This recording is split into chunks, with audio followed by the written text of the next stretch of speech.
Our topic today is sight words. Sight words are words which need to be recognized instantly. These are words that usually are not easily decodable, if at all. They are all common words that appear frequently in children's texts and need to be recognized immediately. Sight words cement the language together.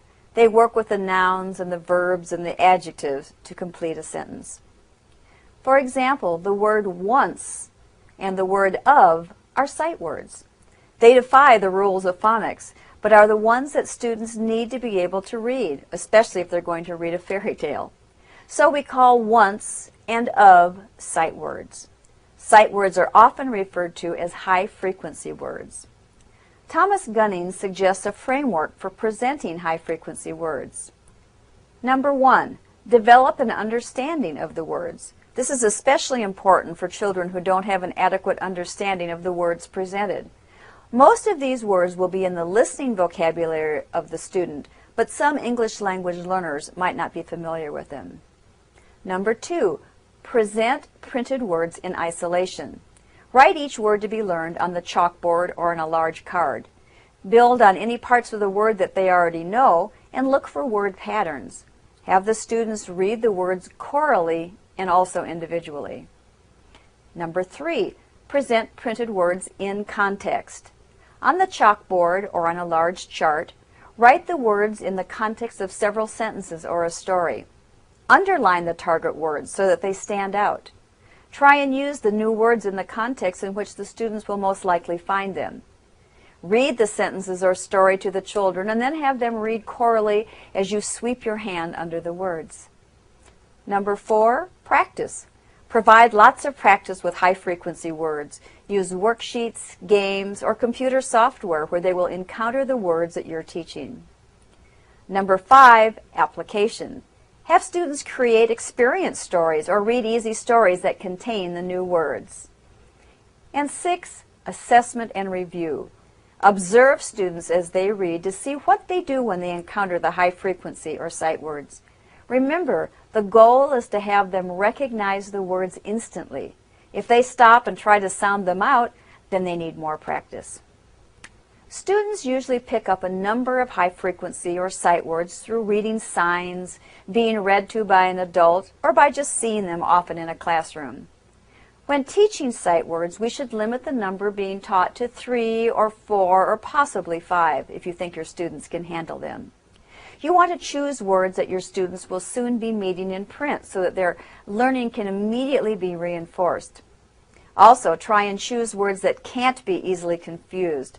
For example, don't give them put and but together, or where and were at the same time.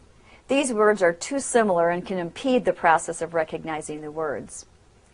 Also, take advantage of phonic regularities, such as initial and final consonant correspondences. Look for commonalities in words too. When you teach at, you can teach that at the same time and show how they're related. Encourage students to spell the words and give them opportunities to meet the words in as many different contexts as possible. And when they are learning the words that truly cannot be sounded out, like no and there, be sure and show them the distinguishing features of the words. As mentioned before, sight words need to be taught in isolation as well as in context. Let me give you a couple of examples on how this can be accomplished. Many times, sight words or high-frequency words just need to be memorized. Using ring words is a good way to do this. Write the words you want your students to know on an index card or any other word card. Punch a hole in the upper right-hand corner and attach the words to an individual ring that clamps shut or even a large paper clip. For first and second graders, limit the number of new words to no more than 5, but you can increase this number as the grade increases. Young children like to clip their words to a belt loop if they have one to make them easily accessible. Once children have their ring words, they can practice them at various times during the day, not just during language arts. For example, after they have finished their math exercises or after social studies, you might say, "Everyone turn to your neighbor and read your ring words to each other." This gives them the opportunity to review and reinforce them several times during the day. Then, of course, they should take them home and read them to someone in their family. You can even include a blank card on the ring for parents to sign every time the words are read. To reinforce sight words in context, you can use maze worksheets. On this type of a worksheet, students choose from 3 words the one that correctly completes a sentence. Here are 2 examples of maze sentences. One sentence might read, I blank ride my bike. You have 3 words there to choose from. You ride my bike. I what ride my bike. I can ride my bike. Or the sentence might read, I am blank years old. The students would choose between the words, I am 5 years old, I am was years old, I am take years old. Of course, one of the best ways to practice new words is to do lots of easy reading.